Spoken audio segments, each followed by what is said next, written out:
जेव्हा एखादा नकार मिळतो, तुम्हाला रिजेक्ट केलं जातं, तेव्हा it's not about your capabilities किंवा तुमचं कॅलिबर, तुमच्या व्हॅल्यू बाबत हे नाही. तुमचा बेस्ट फ्रेंड तुमच्यासारखाच चुलबुला असावा, बोलणारा असावा, एक्स्ट्रोवर्ट असावा. तर एखाद्या इंट्रोवर्ट व्यक्तीशी तुम्ही तेवढे छान नाही जुळून घेऊ शकत. जर मला स्वीकारता नाही आलं तरी मला दुसऱ्याचं आयुष्य उद्ध्वस्त करण्याची बुद्धी डोक्यामधून कसं येते की मी ऍसिड फेकलं म्हणजे आता त्याच्याकडे कोणच बघणार नाही. एखाद्या व्यक्तीचा प्रेम सीक करत होता किंवा तुम्हाला त्याचा सहवास हवा होता, तुम्ही ऍसिड फेकलं, तुम्ही त्याला चाकूचा धाक दाखवलात, ती व्यक्ती नाहीच येणार आहे तुमच्याकडे परत कधी. हा जो राईट आहे हा प्रत्येकाला आहे नाही म्हणण्याचा. कधीही आपण म्हणतो ना की टेम्पररी इमोशन मध्ये वाहवत जाऊन परमनंट डिसिजन घ्यायचे नाहीयेत. खूप मॅच्युअर एज मधल्या माणसांपेक्षा अर्ली एज मध्ये रिलेशनशिप मध्ये या गोष्टी खूप जास्त होतात. माझा सूड घेतल्याची भावना ही जी निर्माण होते त्याच्या पाठीमागे काय कारण असावं.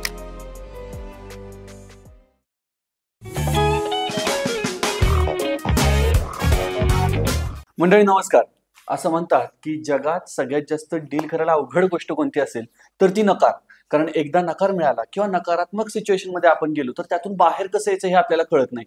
आणि त्यामुळेच आजचा हा स्पेशल पॉडकास्ट आपण फक्त नकार कसा पचवायचा, नकार कसा हँडल करायचा आणि त्यातून सही सलामत बाहेर कसं यायचं, ग्रो कसं व्हायचं याबद्दल हा पॉडकास्ट करत आहोत. पुन्हा एकदा या पॉडकास्टमध्ये आपल्यासोबत बातचीत करण्यासाठी, गप्पा मारण्यासाठी स्किलशेअर ट्रेनिंग कंपनीच्या फाउंडर मेंबर आणि soft skill trainer Gauri Gurav madam आलेले आहेत. मॅडम तुमचं पॉडकास्टमध्ये खूप खूप स्वागत. थँक्यू. येस मॅडम, असं बऱ्याचदा होतं की नकार कधी कधी आपल्या मर्जीने मिळतच नाही. पण नकार आल्यानंतर काय व्हायला लागतं तर चिडचिड व्हायला लागते, कुठेतरी आपण डिप्रेस व्हायला लागतो, आपण रिॲक्ट कसं व्हायचं कळत नाही आपल्याला आणि त्यातून भयानक काहीतरी गोष्टी आकाराला येतात. त्यामुळे मला पहिल्यांदा तुम्हाला प्रश्न विचारायचा आहे, तो म्हणजे जर नकारात्मक सिच्युएशन निर्माण झालेली असेल किंवा मला नकार मिळालेला असेल तर त्या परिस्थितीमध्ये त्यातून बाहेर पडण्यासाठी स्वतःसोबत डील कसं करायचं. येस, यू राईटली सेड की नकार हा प्रत्येकाला आयुष्यात कधी ना कधीतरी फेस करावाच लागतो. म्हणजे अशी कोणी व्यक्ती आपल्याला सापडणार नाही की ज्यांनी आतापर्यंत कधीच नकार अनुभवलेला नाही. बरोबर. म्हणजेच ह्युमन इंटरॅक्शन मधली ही खूप कॉमन किंवा आपण म्हणतो स्वाभाविक प्रक्रिया आहे. सगळेच जण याच्यातून जातात. पण तुम्ही त्याच्यावर रिॲक्ट कसं करता ह्याच्यावर ठरतं की तुमचं पुढची आपण म्हणतो ना मेंटल स्टेट कशी असणार आहे किंवा त्यातून तुम्ही बाहेर कसे येणार आहेत, या सगळ्या गोष्टी आहेत. तर सगळ्यात पहिल्यांदा हे ऍक्सेप्ट करणं गरजेचं आहे की जेव्हा एखादा नकार मिळतो, तुम्हाला रिजेक्ट केलं जातं, तेव्हा it's not about your capabilities किंवा तुमचं कॅलिबर, तुमच्या व्हॅल्यू बाबत हे नाहीये. ही गोष्ट पहिल्यांदा समजणं गरजेचं आहे. मग या गोष्टीमध्ये काय आहे तर पहिलं आहे की it's about choice, needs and criteria. असं बघायला गेलं तर बघा, चॉईस म्हणजे तुम्ही समजा मला कॉफी ऑफर करताय पण मी कॉफी घेत नाही, मला नाही आवडत, तेव्हा मी म्हणणार आहे नो, मला कॉफी नकोय, डोंट. ओके, मला मी चहाच घेते. पण तुम्हाला असं वाटणं त्यावेळेला की अरे मी कॉफी मॅडमना ऑफर केली आणि मॅडमनी कॉफी नाही घेतली, how rude she is, right. पण इथं माझ्या चॉईसचा विषय होता, मला नको होती, मला नाही काही मिळालं तर चालेल पण मी कॉफी नाही घेणार. ओके. नेक्स्ट थिंग आहे तुमच्या नीड्स कशा असतात. सपोज तुम्हाला असं वाटतं की तुमचा एखादा कंपॅनियन, तुमचा बेस्ट फ्रेंड तुमच्यासारखाच चुलबुला असावा, बोलणारा असावा, एक्स्ट्रोवर्ट असावा. तर एखाद्या इंट्रोवर्ट व्यक्तीशी तुम्ही तेवढे छान नाही जुळून घेऊ शकत. ह्याचा अर्थ असं नाही की ती इंट्रोवर्ट जी व्यक्ती आहे ती कुठेतरी कमी आहे किंवा तिच्यामध्ये काहीतरी वाईट गोष्टी आहेत, समहाऊ तुमच्या वेवलेंथ जुळत नाही. म्हणजे इथं तुमच्या नीड्सचा भाग आला. आणि तिसरी गोष्ट आहे ती म्हणजे क्रायटेरिया. एखाद्या ठिकाणी निवड प्रक्रिया असते किंवा एखाद्या ठिकाणी एखाद्या कॉलेजचं ऍडमिशन असतं, बिझनेस किंवा कामासंदर्भात काही गोष्टी असतात. त्यावेळेला असं असतं की आपल्या मनामध्ये एक चौकट असते आणि त्या चौकटीमध्येच आपल्याला त्या गोष्टी बसून हव्या असतात. आणि जेव्हा ते बसत नाहीत मग तेव्हा आपल्याला वाटतं अरे नको, या व्यक्तीसोबत नको काम करूया, आपण दुसरा ऑप्शन शोधूया. म्हणजे इथे क्रायटेरिया काम करतो. म्हणजे नीड्स, क्रायटेरिया आणि तुम्हाला जे हवं असतं ते, मला हव्या असलेल्या गोष्टी जर समोरच्या व्यक्तीत नसल्या तर तुम्ही नाही म्हणता. सो इथं ही गोष्ट लक्षात ठेवणं गरजेचं आहे की हा जो राईट आहे हा प्रत्येकाला आहे नाही म्हणण्याचा. आणि कोणी जेव्हा तुम्हाला नाही म्हणतं, रिजेक्ट करतं, तेव्हा तुमच्यामध्ये कमतरता आहे म्हणून नाही, तुमची आणि त्यांची जी नीड्सची लेवल आहे ती मॅच होत नाहीये. सो हे पर्सनली न घेणं फार महत्वाचं आहे. मग इथं दोन गोष्टी आहेत हे हँडल करताना काय करायचं. तर सगळ्यात पहिल्यांदा आहे की नेम द इमोशन. म्हणजे तुम्हाला जेव्हा नकार ऐकल्यावर काय फील होतंय या इमोशनला नाव देणं गरजेचं आहे.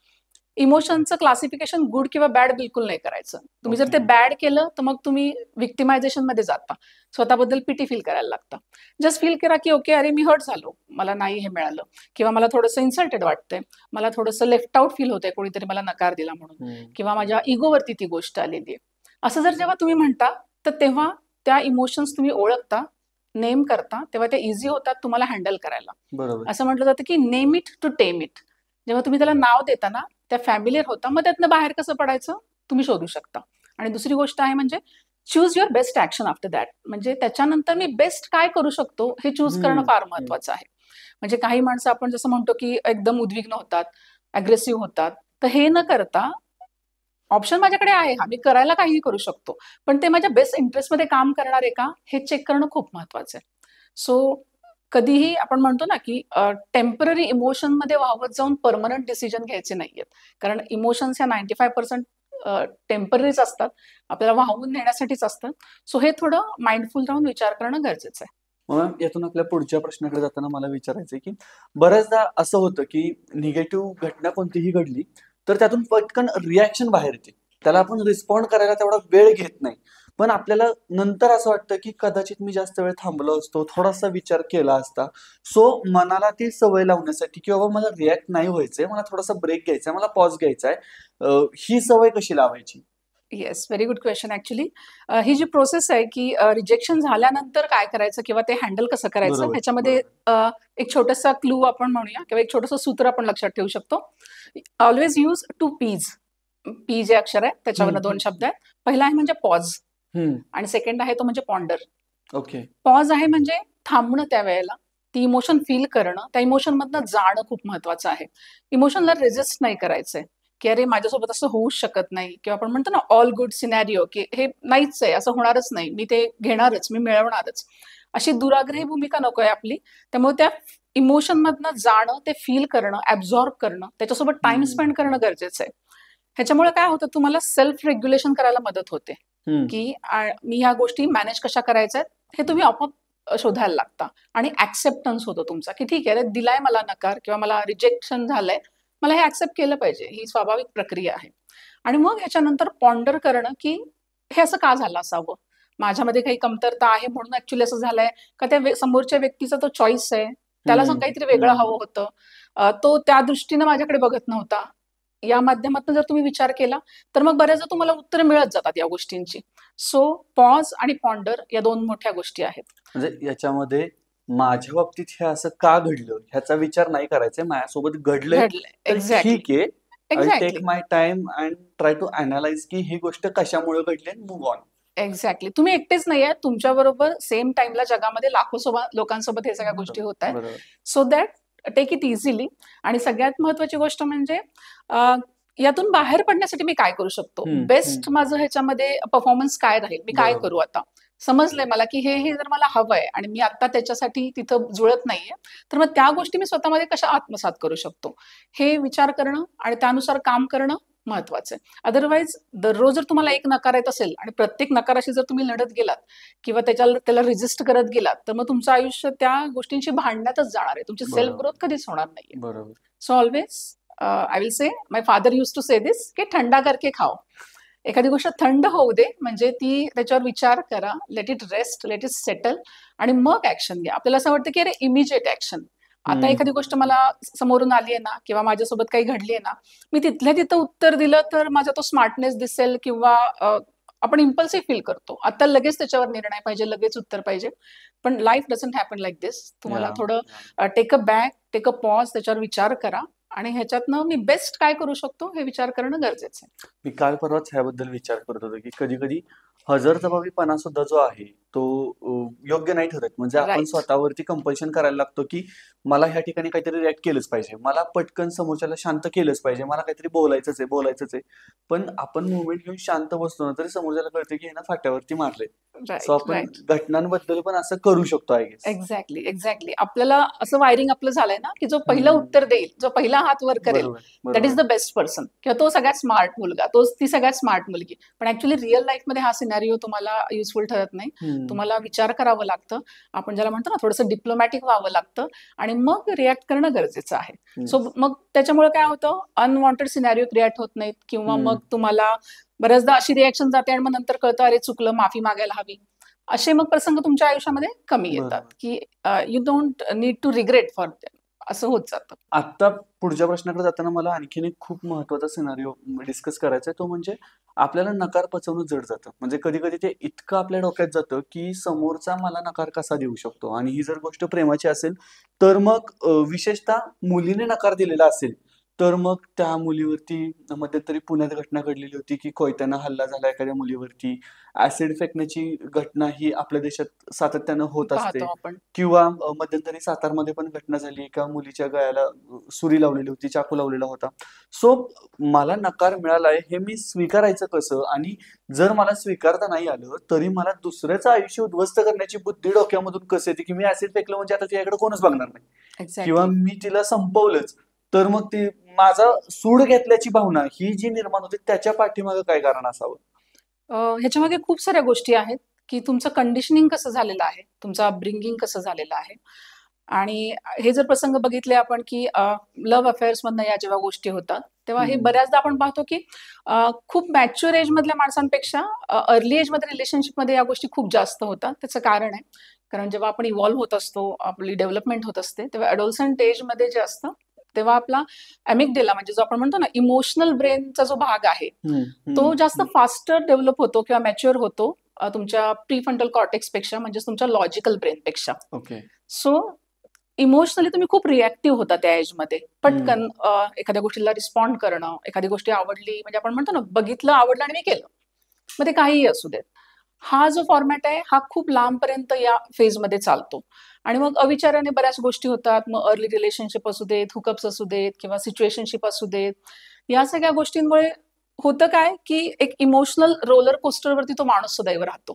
म्हणजे अजून ते हँडल करायची मॅच्युरिटी पण नसते, पण बरोबर. अनुभव तर तो त्या सगळ्या गोष्टींचा घेतो. मग ह्याच्यामध्ये स्टॅबिलिटी नसते, ह्याच्यामध्ये कुठली आपण म्हणतो ना, एक विजन नसते.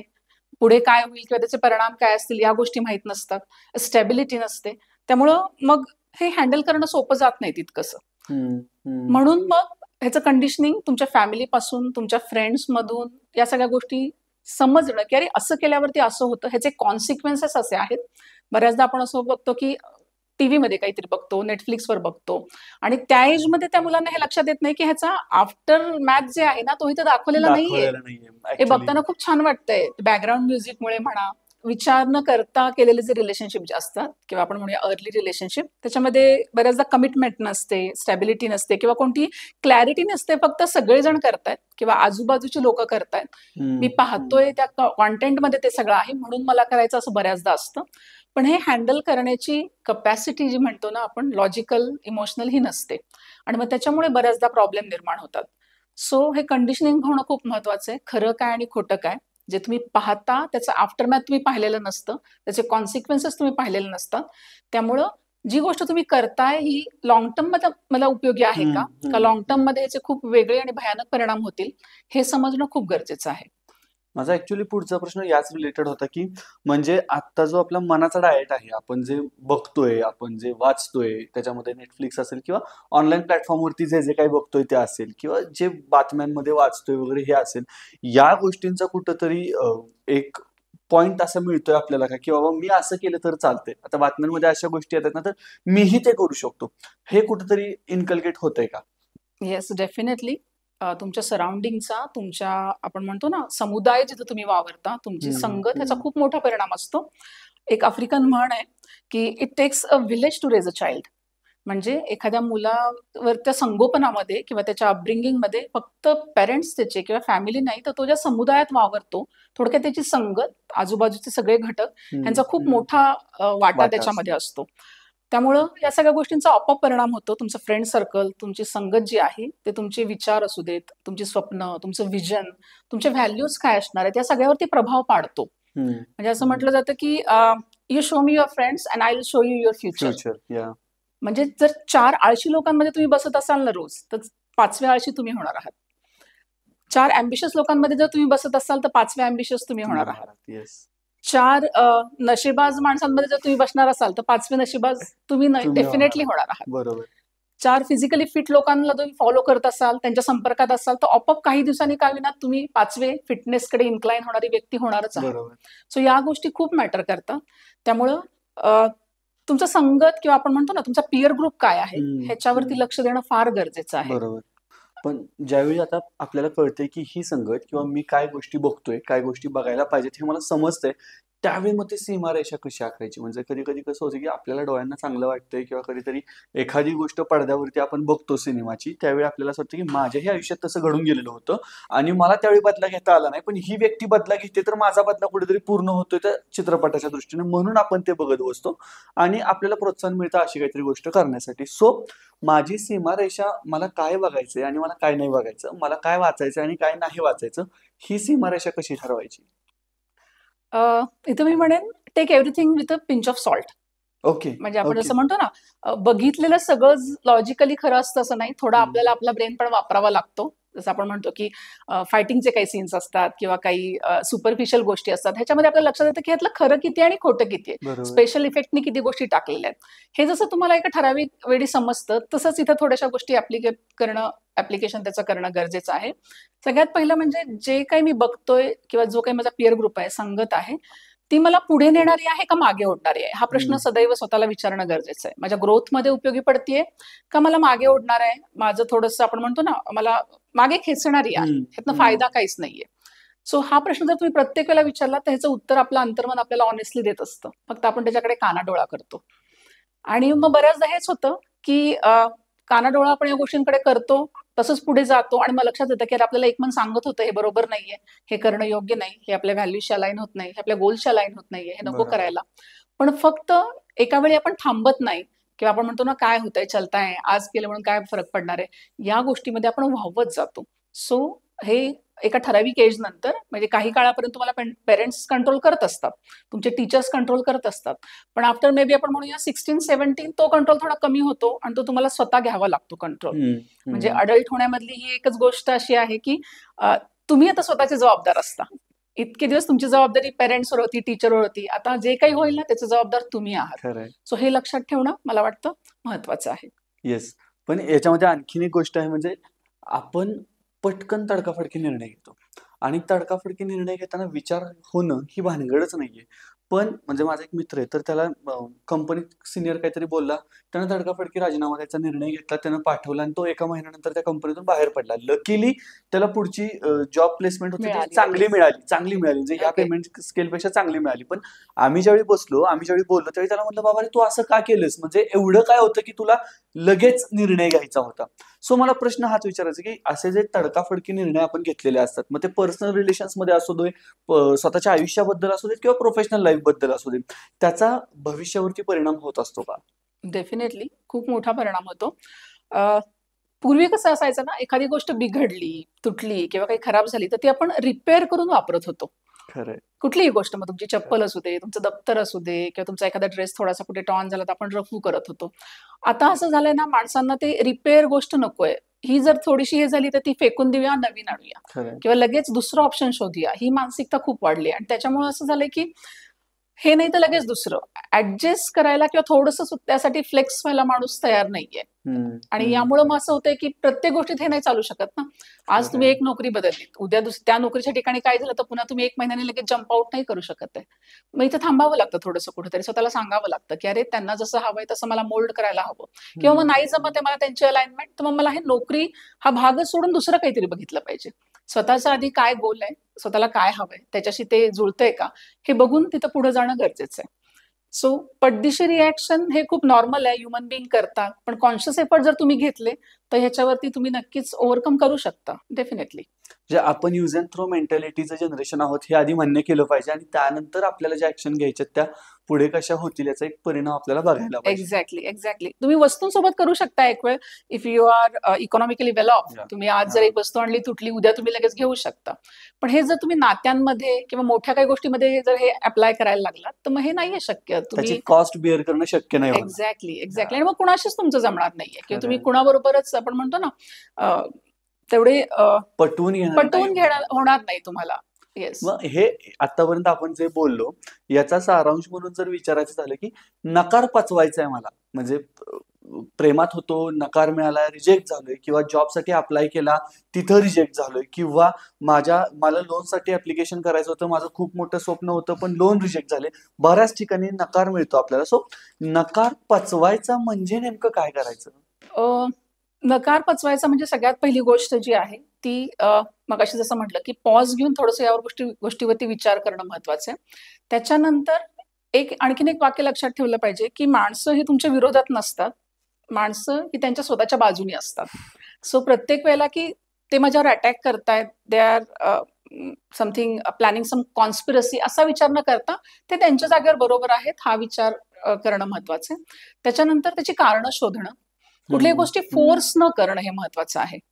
त्याचबरोबर समोरच्या व्यक्तीला अधिकार आहे नाही म्हणण्याचा. ओके, जसं मला एखादी गोष्ट हवी आहे, आय वॉन्ट समथिंग, मला हे मिळावं असं मला वाटतंय, त्याचबरोबर त्या व्यक्तीचे देखील काही राईट्स आहेत, त्याचे पण काही प्रेफरन्सेस आहेत, हे ऍक्सेप्ट करणं खूप महत्वाचं आहे. कुठल्या गोष्टी फोर्स न करणं. आणि जेव्हा तुम्ही एखाद्या गोष्टीला रिक्वेस्ट करता, एखाद्या गोष्टीला तुम्ही खूप आर्जव करता, तरी समोरची व्यक्ती जर नाही म्हणते ह्याचा अर्थ त्याचं उत्तर नाहीच आहे. Accept it. No means no, period. हे लक्षात ठेवणं फार महत्वाचं आहे. नाही, आणखीन एक गोष्ट होती, म्हणजे आता आपण जे बोललो की आपण रिक्वेस्ट करतो, आपण आर्जव करतो, कारण आपण ऐकलेलं असतं की संवादानं सगळे प्रश्न सुटतात. राईट. पण हे संवाद म्हणजे काय आणि ते ऍप्लिकेशन कसं करायचं याच्याबद्दल ना पाठ्यपुस्तकात धडा असतो किंवा ना आपल्याला कोणी बसून शिकवलेलं असतं की बाबा संवाद म्हणजे हा असा करायचा बरं का, किंवा एखादी तुला न पटणारी गोष्ट घडतीये तर ती तू अशी कन्व्हे करू शकतोस. त्यामुळं हा संवाद कसा साधायचा, संवादाचा जो सेतू बांधायचा आहे मला दोन व्यक्तींमध्ये, तो कसा बांधायचा? संवाद कसा करायचा ना, हे आपल्याकडे खरं शिकण्याची खूप गरज आहे. कारण मानवी रिलेशन्स ज्याला आपण म्हणतो त्याचा हा खूप महत्वाचा भाग आहे, तरी तेवढाच दुर्लक्षित भाग आहे. ह्याचं ट्रेनिंग खूप कमी प्रमाणात दिलं जातं किंवा हे कसं करायचं. सो हे शिकणं खूप महत्वाचं आहे. एक सगळ्यात बेसिक गोष्ट मी सांगेन की तुमचा फोकस यू वरून आय वर आणला पाहिजे, तू वरून मी वरती. म्हणजे तू मला हर्ट केलंस, तुझ्यामुळे असं झालं, तू हे केल्यामुळे झाल्यापेक्षा मी हर्ट झाले जे काही झालं त्याच्यामुळे, आणि जे काही आपल्यामध्ये झालं त्याच्यामुळे मला खूप लोनली फील होतंय, मला खूप त्रास होतोय, असं जेव्हा तुमचा बोलण्याचा एक ओघ असतो तेव्हा समोरच्या व्यक्तीला प्रॉब्लेम लक्षात येतो. जेव्हा तुम्ही तू ने बोलता की तू असं केलंस, तू मला असं केल्यामुळे असं झालं, तुझ्यामुळे हे सगळं झालं, तुझ्यामुळे हे सगळं बिनसलं, त्यावेळेला ते अॅक्युजेशनच्या स्वरूपात येतात आणि तो माणूस डिफेन्सिव्ह होतो आणि ते सगळं कसं खोटं आहे हे प्रूव्ह करण्याच्या तो मागे लागतो. जेव्हा तुम्ही मीवर न बोलता तेव्हा ऍक्च्युअली लक्षात येतं की अरे तुमच्यासोबत काय घडलंय आणि तुम्हाला कसं फील होतंय. यामुळे मग तो व्यक्ती असा विचार करतो की अरे अच्छा, मी आलो नाही वेळेवर किंवा मी टाइम नाही दिला, महिला खूप लोनली वाटलं, तर तो लोनलीनेस दूर करणं मला आता गरजेचं आहे. मग तो त्यावर ऍक्शन घेतो. ही एक गोष्ट आहे. प्लस अशा गोष्टी आहेत की तुम्ही फॅमिलीमधून या गोष्टी बऱ्याचदा आपण शिकतो किंवा तिथून आपलं त्याच्या बाबतीतचं कंडिशनिंग होतं बऱ्याचदा. कारण मला असं वाटतं की फॅमिली ही एक हॅपी स्पेस असावी किंवा आपण ज्याला म्हणतो ना की जिथं आपण सगळं व्यक्त करू शकतो अशी स्पेस असावी, बॅटल ग्राउंड नसावं ते. सो हे पेरेंट्सचा खूप मोठी जबाबदारी आहे की आपल्या मुलांना जे काही वाटतं ना ते त्यांनी स्पष्टपणे आणि कोणताही आडपडदा न ठेवता बोलण्याची स्पेस त्यांना देणं खूप गरजेचं आहे. त्याचबरोबर ते योग्य शब्दात कसं मांडायचं, म्हणजे एक असतं अग्रेसिव्ह, एक असतं सबमिसिव्ह आणि एक असतं असर्टिव्ह. अग्रेसिव्ह म्हणजे प्रत्येक गोष्टीसाठी अंगावर जाणं, ओरबाडून गोष्टी घेणं, मला हवं तसंच झालं पाहिजे असं वागणं. सबमिसिव्ह म्हणजे कसंही तुम्ही म्हणाल तसं, तुम्ही दिलं तर ठीक, नाही दिलं तर ठीक. मग या माणसांनाही खूप एक्सप्लॉइट केलं जातं. तर मग असर्टिव्ह होणं म्हणजे फर्मली, स्ट्रॉंगली मला हवं ते मांडणं, पण रिस्पेक्टफुली. हे शिकणं खूप महत्वाचं आहे. हे जेव्हा तुम्ही शिकवता तेव्हा मग तुम्ही खरा संवाद करायला लागता. मग ह्याच्यामध्ये मला वाटतं की दोन्ही पेरेंट्सचा रोल आहे. वडिलांचा जरा जास्त मोठा रोल आहे ह्याच्यामध्ये, कारण एक अथॉरिटेटिव्ह पेरेंट ते असतात. आणि जेव्हा वडील मुलांना वेळ देतात किंवा वडील तो एक इमोशनल स्पेस तयार करतात मुलांच्या आजूबाजूला, एक रोज क्वालिटी टाइम देऊन त्यांच्यासोबत वेगवेगळ्या विषयांवर, मुलांच्या आवडीच्या किंवा जगात काय चाललंय ह्या गोष्टींच्या जेव्हा चर्चा होतात तेव्हा मुलांमध्ये खूप सारे सायकोलॉजिकल चेंजेस होतात. सगळ्यात पहिलं म्हणजे त्यांच्यातलं ॲग्रेशन आणि एन्झायटी ही कमी होते. त्याचबरोबर मुलांचा EQ वाढतो. इमोशनल गोष्टी कशा हँडल करायच्या, दुसऱ्यांचा विचार कसा करायचा, या गोष्टी मुलांना कळायला लागतात. त्याचबरोबर रिस्की बिहेवियर होण्याचे जे चान्सेस असतात मुलांमध्ये, कोणतेही रिस्की बिहेवियर, त्याला आपोआपच आळा बसतो. आणि एक अडल्टहुडमध्ये जे रिलेशन ते तयार करणार आहेत, कोणतेही फ्रेंडशिपचे असू देत, प्रोफेशनल असू देत किंवा लव्ह लाईफ मधले असू देत, यामध्ये हेल्दी बाउंड्रीज आणि हेल्दी रिलेशन निर्माण करायला वडिलांचा सहवास आणि त्यांनी दिलेलं अफर्मेशन कुठल्याही गोष्टींचं किंवा गोष्टी कशा वर्क करतात हे जेव्हा वडील सांगतात तेव्हा त्याचा इम्पॅक्ट हा जास्त आहे मुलांवर, असं सायकोलॉजी मधले रिसर्चर्स सांगतात. सो वडिलांचा ह्याच्यामध्ये खूप मोठा रोल आहे. रोज मुलांबरोबर किमान एक 15 ते 20 मिनिटं टाइम स्पेंड करणं, तो क्वालिटी असावा, सगळ्या गोष्टींची चर्चा व्हावी आणि काय चांगलं आणि काय वाईट हे मुलांना सांगणं, फोर्स नाही करायचं की तुम्ही असंच वागलं पाहिजे आणि हेच केलं पाहिजे, कारण ते रिबेलियस असतात त्या एजमध्ये, ॲडोलसन्समध्ये. म्हणजे असं म्हटलं जातं की ॲडोलसन्स एजमध्ये मुलं ताकद आजमावत असतात आणि मुली त्यांची वर्थ आजमावतात. म्हणजे मुलांना माझ्यात पॉवर किती आहे हे चेक करायचं असतं. मग ते सारख्या बाउंड्रीज पुश करायला बघतात, असं काहीतरी करायला बघतात की त्यांची पॉवर दिसेल, आणि मुली त्यांची वर्थ चेक करतात. मग ते कॉस्मेटिक ह्याच्यातून असू देत, स्वतःला सारखं ग्लॅमअप करणं, रेडी होणं असू देत, किंवा मग मी एवढी सुंदर आहे तर किती जण माझ्याकडे अप्रोच होतील, हे खूप नॉर्मल आहे या एजमध्ये. मग ह्याला चॅनलाइज करणं खूप महत्वाचं आहे. या सगळ्या गोष्टी ऑब्व्हियस आहेत, ह्याच्याकडे टॅबू म्हणून न बघता हे होणार आहे तुमच्या आयुष्यामध्ये आणि दिस इज नॉर्मल. पण ह्यातनं बाहेर यायचं, किंवा हट्टीपणा असेल या एजमधला, तर तो हट्टीपणा ऍक्च्युली चांगला गुण आहे. म्हणजे जे सक्सेसफुल माणसं आहेत ना, त्यांच्यामध्ये हट्टीपणा हा बेसिक गुणधर्म सापडलाय रिसर्चमध्ये. मग तो हट्टीपणा तुम्ही पॉझिटिव्ह वे मध्ये कसा चॅनलाइज कराल, एखाद्या गोलशी स्वतःला कसं जोडून घ्याल, हे जर मुलांना शिकवलं या एजमध्ये आणि एक्सपोजर भरपूर दिलं, त्यांना सोशलाइज करायला शिकवलं, एखाद्या स्पोर्ट्समध्ये त्यांना एंगेज केलं किंवा वेगवेगळ्या ऍक्टिव्हिटीमध्ये एंगेज केलं, तर त्यांना एक आपण म्हणतो ना, होरायझन्स जे असतात त्यांचे खूप वाईड होतात मुलांचे. आणि त्यांना असं लक्षात येतं की अरे, हे लव्ह लाईफ, एखाद्या मुलाला परस्यू करणं, मागे लागणं, ह्याच्यापेक्षा जगात खूप काही छान आहे. सो आय कॅन ट्राय दिस. पण हे आपल्याकडे खूप कमी प्रमाणात होतं. आपल्याकडे असं होतं की या गोष्टी बोलायच्याच नाही, त्या वाईट आहेत असं म्हणून आपण म्हणतो ना, अंडर द कार्पेट सरकवायला बघतो. पण जेवढं तुम्ही त्या अंडर कार्पेट सरकवाल, तितकं मुलं ते दुसरीकडे जाऊन एक्सप्लोर करायला बघतील आणि मग त्या चुकीच्या गोष्टी त्यांच्यापर्यंत येतील. सो इट्स ओके, हे वाटणार आहे, हे नॉर्मल आहे, यू कॅन गो विथ दिस. पण कन्सेंट महत्वाचा आहे समोरच्या व्यक्तीचा. एखादी व्यक्ती जर नाही म्हणत असेल तर ते नाहीच आहे. कुठलीही गोष्ट कन्सेंट शिवाय कोणाच्या करायची नाही, गोष्टी फोर्स करायच्या नाहीत. हे संवादाच्या माध्यमातून वडिलांनी, घरातल्या मोठ्यांनी मुलांना शिकवणं. आणि सगळ्यात बेसिकली असं म्हणतात की मुलं कानाने ऐकत नाहीत, मुलं डोळ्यांनी ऐकतात. त्यामुळे तुम्ही घरात हे अप्लाय करताय का? Do you practice what you preach? तुम्ही घरात जर वेगळं तुमचं रूप असेल आणि मुलांना तुम्ही प्रीचिंग वेगळं करताय, मग त्याचा नाही उपयोग. तुम्ही इव्हन तुमच्या वाईफशी कसं वागता, तुम्ही तुमच्या मुलांच्या आईला कशी वागणूक देता, कसं डील करता घरातल्या स्त्रियांशी असू देत, घरातल्या इतर माणसांशी, त्यांनी दिलेले नकार तुम्ही कसे घेता आणि कसं परस्यू करता, किंवा कसं पुन्हा त्यांना कन्व्हिन्स करता एखाद्या नकारानंतर, हे सगळ्या गोष्टी मुलं पाहत असतात. सो हे आपण म्हणतो हे बाळकडू हे घरातून आहे, यावरती थोडंसं विचार करायला हवा असं मला वाटतं. ह्या गोष्टी आहेत की संवादानं सगळ्या गोष्टी सुटू शकतात. ह्याचं ऍप्लिकेशन कसं करायचं हे सुद्धा आपण बघितलं. पण बऱ्याचदा ना आपण या गोष्टीवरती अडून राहतो की हे माझ्यासोबतच कसं झालं, आणि तिथं स्टक राहतो आपण. तिथं आपण अनेक शक्यतांचा विचार करायला लागतो की अरे, हे असंही होऊ शकलं असतं ना, हे असंही घडू शकलं असतं, किंवा त्यावेळी मी असंही बोलू शकलो असतो. आणि जर तरच्या सिनारिओमध्ये आपल्याला नेहमी उत्तर सापडतं की मी जर असं केलं असतं ना तर असं झालंच नसतं, मी जर हे केलं असतं ना तर हेच घडलंच नसतं, किंवा ती अशी बोललीच नसती, तो असा बोललाच नसता. मग मला एक आणखीन गोष्ट कळत नाही, ती म्हणजे ज्यावेळी आपण स्वतःला ब्लेम करायला लागतो किंवा त्याच गोष्टींचा विचार करायला लागतो, आपण स्टक झालेला असतो, तेव्हा त्यातून बाहेर पडण्यासाठी काय केलं पाहिजे? बऱ्याचशा गोष्टी आहेत. खूपदा असं होतं की आपण त्या लूप होलमध्ये अडकत जातो आणि पास्ट मधला विचार करतो, अरे मी जर हे असं केलं असतं ना तर आज असं असतं, मी हे करायला हवं होतं मग असं झालं असतं. पण सगळ्यात बेसिक गोष्ट आहे की आता ती गोष्ट घडून गेलेली आहे, तुमच्या हातातून आपण म्हणतो ना, ते सगळं सुटलेलं आहे. सो बेस्ट और बेटर वे की तुम्ही आता आहे या आत्ताच्या प्रेझेंटवर आणि फ्युचरवर फोकस करणं जास्त गरजेचं आहे. खूपच जर तुम्हाला या गोष्टींनी ओव्हरवेल्मिंग होत असेल तर मग बरेचसे काही आपण म्हणतो ना ट्रिक्स असतात की जर्नलिंग आहे, आपल्याला काय वाटतं हे लिहून काढणं, किंवा थोडंसं नेचरशी कनेक्ट होतं ज्यावेळेला आपल्याला खूप विचारांचा गुंता होतोय असं वाटणं असतं, किंवा अगदी साधी गोष्ट असते कोल्ड शॉवर घेणं असतं. कोल्ड शॉवर घेतल्याने सुद्धा बऱ्याचदा तुम्हाला क्लॅरिटी येते, तुमचं आपण म्हणतो हार्टबीट्स नॉर्मल होतात.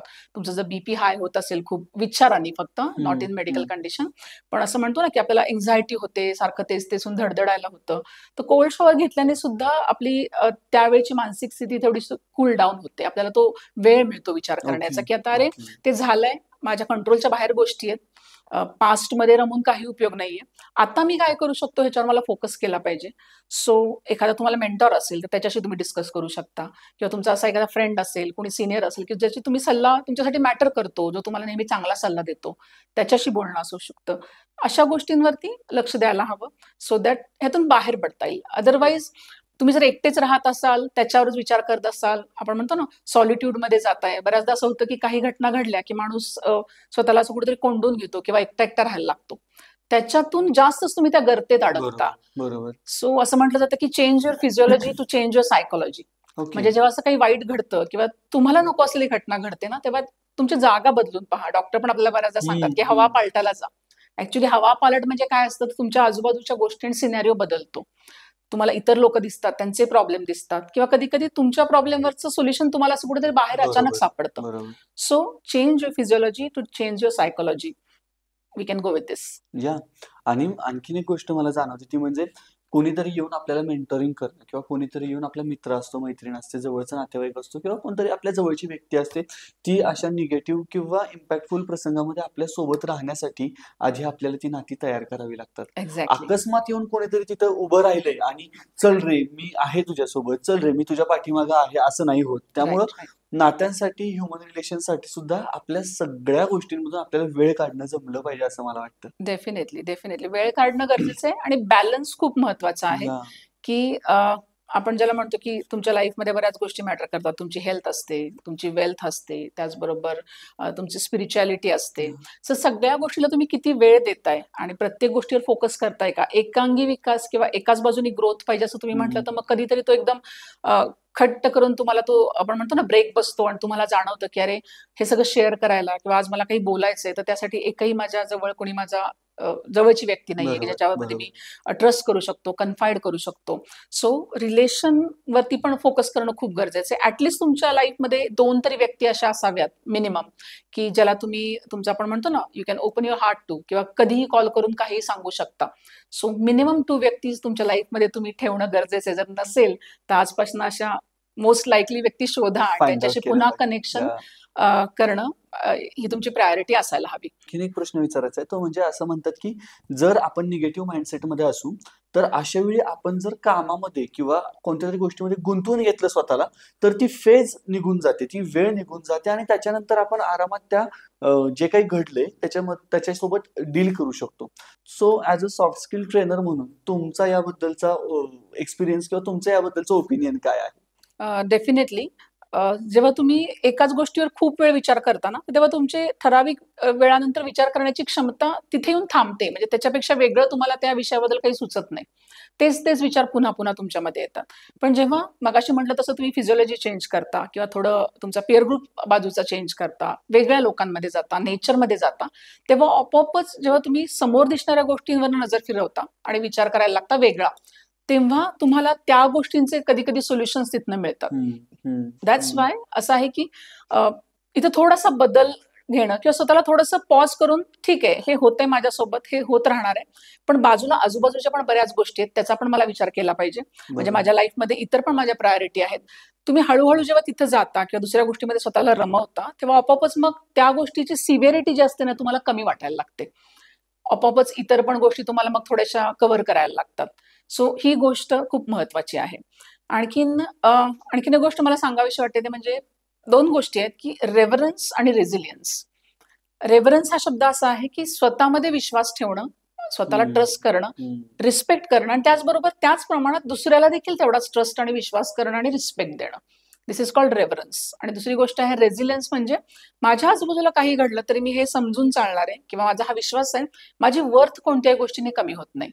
ओके, नकार येत राहतील, कोणी मला कमी आहे म्हणेल, किंवा कुणाच्या पेअर ग्रुपमध्ये मी मॅच होणार नाही, कोणी मला एक्सक्लूड करेल, कोणी मला लेफ्ट आउट फील करेल, पण ह्याच्यामुळे माझी किंमत, माझी सेल्फ वर्थ, माझी सेल्फ इस्टीम जी आहे ती बिलकुल कमी होणार नाही, ह्याची काळजी घेणं. सो हे 2 मुद्दे एक लक्षात ठेवले पाहिजेत, रेव्हरन्स आणि तुमचा रेझिलियन्स. येस. आणखीन एक आता शेवटच्या मुद्द्याकडे येताना मला प्रश्न विचारायचा आहे तो म्हणजे आपली ही एक मानसिकता असते की माझ्या बाबतीत नकारात्मक घडले ना तर दुसऱ्या कोणाच्या बाबतीत तर घडलं पाहिजे किंवा त्यानं मला असं केलं ना मग मी काहीतरी करून ती खुन्नस बाहेर काढणार आणि त्याचा काहीतरी बदला घेणार. सो ही जी मानसिकता आहे बदला घेण्याची, खुन्नस घेण्याची, या मानसिकतेकडे तुम्ही ऍज अ ट्रेनर म्हणून कोणत्या दृष्टीने बघता? ओके, इथे 2 गोष्टी आहेत. आपण जे प्रेम ही संकल्पना आहे ना, किंवा इतर बाबतीत म्हणूया आपण, आपल्याकडे को डिपेंडन्स हा जास्त आहे रादर दॅन आपण ज्याला म्हणतो इंटरडिपेंडन्स. को डिपेंडन्स मध्ये काय होतं की मला एखादी व्यक्ती हवी आहे, मला ती पाहिजे, तिच्याशिवाय मी जगू शकणार नाही, तिच्याशिवाय माझं चालणारच नाही, हे जे आपण म्हणतो ना रोमॅन्टिक याच्यामध्ये बघतो, की हे जे आहे आपल्याला एवढं हवी झालंय ना की ती व्यक्ती नसेल तर मग आपण या मार्गांकडे जातो. पण ऍक्च्युली आपण अप्लाय काय केलं पाहिजे, तर इंटरडिपेंडन्स म्हणजे ओके आय लाईक यू, मला तू हवी आहेस आयुष्यामध्ये, किंवा ही गोष्ट मला आयुष्यामध्ये हवी आहे, मिळालं तर खूप छानच आहे, पण नाही मिळालं तर असं नाही माझं माय लाईफ विल बी डेव्हास्टेटेड, संपूनच जाईल, असं कधी होत नाही ऍक्च्युली. लाईफ संपत नाही, तुम्ही विड्रॉ करता. ओके, लाईफ चालूच राहतं. सो को डिपेंडन्स पेक्षा इंटरडिपेंडन्सवर फोकस केला पाहिजे, की एखादी गोष्ट मला आवडली आहे, ओके छान आहे, सगळं जुळतंय, मला मिळाली तर खूप छान आहे, माझं लाईफ आणखीन छान होईल. पण नाही मिळालं तर नाही, पूर्ण संपलं असं होणार नाहीये. मे बी ह्याच्यापेक्षा काही बेटर पुढे माझ्या मार्गामध्ये असेल ते मला मिळेल. सो या गोष्टींकडे लक्ष देणं हे खूप महत्वाचं आहे. आणि तुम्ही जेव्हा फोर्स करता किंवा एखाद्या गोष्टीचा बदला घेता, तुम्हाला हव्या त्या गोष्टी त्या प्रमाणात घडतच नाहीत ना. तुम्ही एखाद्या व्यक्तीचा प्रेम सीक करत होता किंवा तुम्हाला त्याचा सहवास हवा होता, तुम्ही ऍसिड फेकलं, तुम्ही त्याला चाकूचा धाक दाखवलात, ती व्यक्ती नाहीच येणार आहे तुमच्याकडे परत कधी. ओके, ठीक आहे, त्या व्यक्तीचं नुकसान खूप झालंय, पण तुम्ही पण सुटू शकत नाही त्या गोष्टीतून.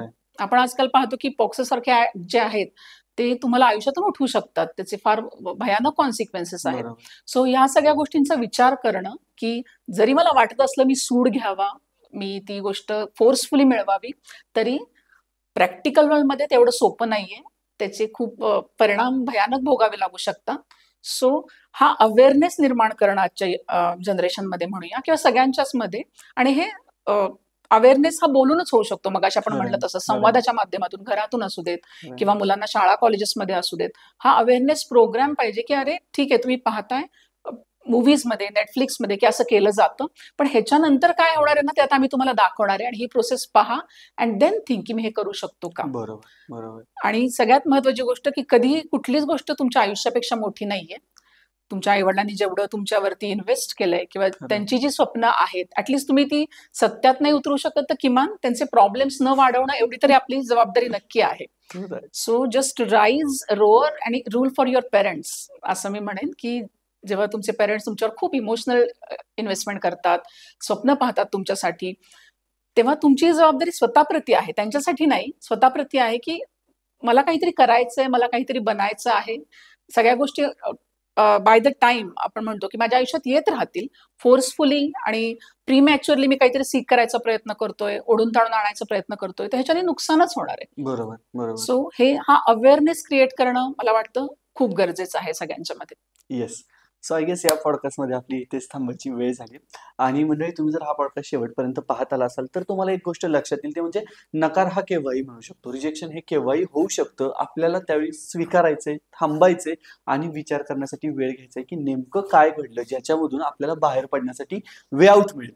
सो मॅम, तुम्ही आलात आणि इतक्या छान पद्धतीने नकार हाताळायचा कसा हे आम्हाला सांगितलं, त्यासाठी तुमचे खूप खूप आभार. Thank you for having me here.